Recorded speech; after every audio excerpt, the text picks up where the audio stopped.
छठ महापर्व के आज चौथे दिन उगते सूर्य को अर्घ देने के साथ ही लोक आस्था के महापर्व छठ का समापन हो गया। महापर्व के समापन होने के साथ साथ जय छठी मैया के जयकारों से पूरा बिहार गूंज उठा। छठ पर्व के दौरान पूरे प्रदेश में गजब का उत्साह देखने को मिला।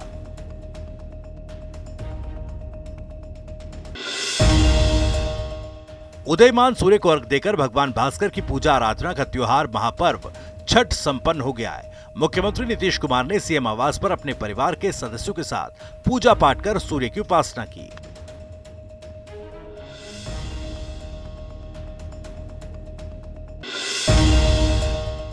महापर्व छठ के 4 दिवसीय अनुष्ठान के समापन पर उप मुख्यमंत्री तेजस्वी यादव ने छठ पर्व के अवसर पर दिया घाट पर उगते सूर्य को अर्घ दिया।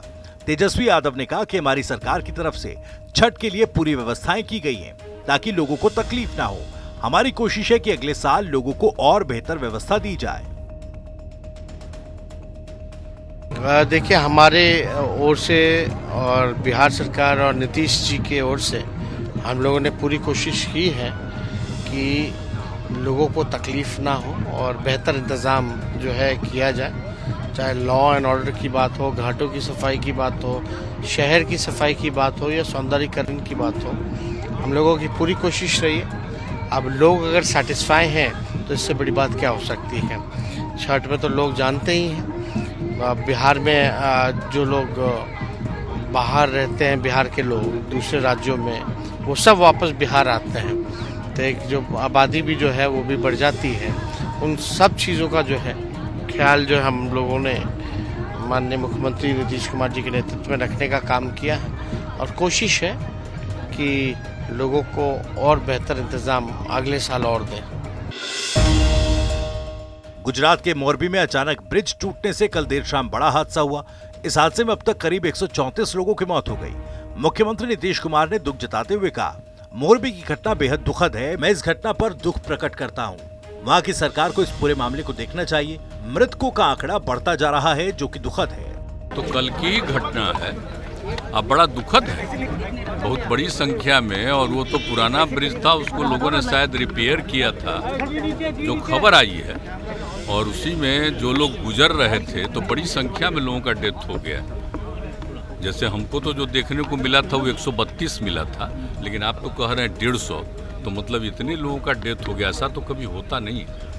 ये बहुत दुखद है। हम लोग तो इसको देख करके बहुत ही दुखद है। अब सब इस तरह की घटना घटी तो हम दुख प्रकट करते हैं, और बाकी तो वहाँ की सरकार को देखना चाहिए। आखिरकार जब कोई इस तरह से ब्रिज बन रहा है तो जरूर देखना चाहिए इन सब चीज़ों को। कभी ऐसा घटना हुआ। उपचुनाव को लेकर मुख्यमंत्री नीतीश कुमार ने चिराग पासवान पर जमकर हमला बोला। इतना ही नहीं, दिवंगत पिता रामविलास पासवान पर भी निशाना साधा। सीएम नीतीश ने कहा कि वो दिल्ली में जाकर दूसरा विवाह किए। हमने रामविलास पासवान के लिए कितना किया था, न सिर्फ सम्मान दिया बल्कि समर्थन भी दिया था। कि उसके पिताजी का कितना हमने किया था, सम्मान ही नहीं दिया था, उनका हमने समर्थन किया था। शुरुआती दौर की बात है। अभी सब तो बच्चा न है जी। विवाह तो दूसरा वहां जाके दिल्ली में न किए हैं। तो जब वहाँ रहते थे तो वहाँ जाते नहीं रहते थे। हमारा रिश्ता बहुत पुराना रहा है, उनको तो नहीं रहे। ये दुखद है। अब लड़का बच्चा जो भी बोल रहा है, अब फिर सब साथे आया था तो घूमता ही रहता था, लेकिन अचानक जो देखा इस बार जो बिहार का चुनाव होना था तो उसी में हम देखे तो मामला अंदरूनी ही है। तो ये सब हमारे पार्टी के लोगों की धीरे धीरे एक एक लोगों की राय थी, इसलिए तो हम अलग हो गए। चुनावी रणनीतिकार प्रशांत किशोर इस समय बिहार में अपनी जन स्वराज पदयात्रा निकाल रहे हैं। प्रशांत कुमार ने राजनीतिक पार्टियों पर हमला बोलते हुए कहा कि बिहार जरूर बदलेगा। बिहार के लोग बेवकूफ नहीं हैं। बिहार के लोगों में बहुत समझ है। जन स्वराज पदयात्रा मेरी ताकत दिखाने के लिए नहीं है, यहाँ के लोगों को ताकत का एहसास कराने का अभियान है। हम तो कुछ नहीं कर रहे हैं, हमने दल बनाया नहीं है, हम गांधी मैदान में रैली किए नहीं है, धरना प्रदर्शन कर नहीं रहे हैं, किसी को गाली गलौज कर नहीं रहे। 200-300 आदमियों को साथ में लेकर पैदल चलते हैं। कुल 100-150 गांव में पैदल चलकर गए। 25-26 दिन आज हुआ है।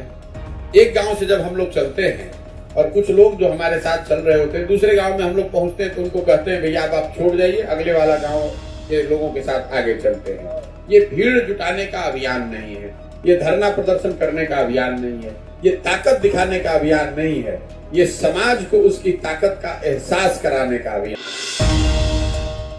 रोहतास जिले में 2 अलग-अलग छठ घाटों पर नहाने के दौरान 2 युवकों की मौत हो गई। एक हादसा दरिहट के मझियाओं में छठ घाट पर गहरे पानी में जाने से युवक की मौत हुई और दूसरा हादसा कछुआ ओपी थाना के बलहेड़ी में बने छठ घाट में स्नान करने के दौरान लड़के के डूबने से मौत हुई। दोनों के शवों को बाहर निकाल लिया गया।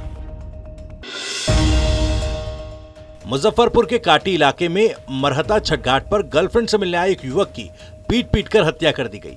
प्रेमिका से मिलने आए प्रेमी को परिजनों ने छेड़खानी का आरोप लगाते हुए घेर लिया। घाट पर मौजूद भीड़ ने युवक को बेरहमी से पीटकर मौके पर ही मार डाला। परिजनों ने पोस्टमार्टम के बाद मेहंदी हसन चौक पर शव को सड़क पर रखकर हंगामा किया। मेरे यहाँ का ब्रह्मपुरा थाना क्षेत्र का ये हसनपुर चौक है। वहाँ का अयान नाम का एक लड़का का हत्या हो गया काटी थाना क्षेत्र में बसतपुर गांव में। डेड बॉडी आया था पोस्टमार्टम के लिए, यहाँ पोस्टमार्टम हुई है। उन लोगों ने FIR दर्ज करवा रहे हैं लोग और इन लोगों का डिमांड है कि जिस पर जो कातिल है उन लोगों की गिरफ्तारी हो। हम लोग प्रयास कर रहे हैं कि उसकी गिरफ्तारी हो जाए जल्दी से, ताकि कांड का निष्पादन भी तेज गति से हो सके। सड़क को जाम कर दिया गया आसपास में। हाँ, इन लोग अभी गुस्सा में हैं, समझाया बुझाया जा रहा है और स्थानीय जनप्रतिनिधि लोग भी आए हुए हैं, लोगों को समझा रहे हैं। अभी काफ़ी इन लोग जब डेड बॉडी आया है तो आक्रोशित हैं ग्रामीण लोग, समझाया बुझाया जा रहा है, शांत हो जाएंगे लोग। डेड झारखंड कांग्रेस कार्यकारी अध्यक्ष जलेश्वर महतो के अजीबोगरीब बयान ने एक बार फिर बवाल खड़ा कर दिया। जलेश्वर महतो ने अपने बयान में कहा कि देश में सभी ऑटोमेटिक कसाईखाने ब्राह्मण संचालित करते हैं और हिंदुस्तान को देश का सबसे बड़ा गोमांस निर्यातक भी बता दिया। महतो के इस बयान से पूरे देश में बवाल खड़ा हुआ है।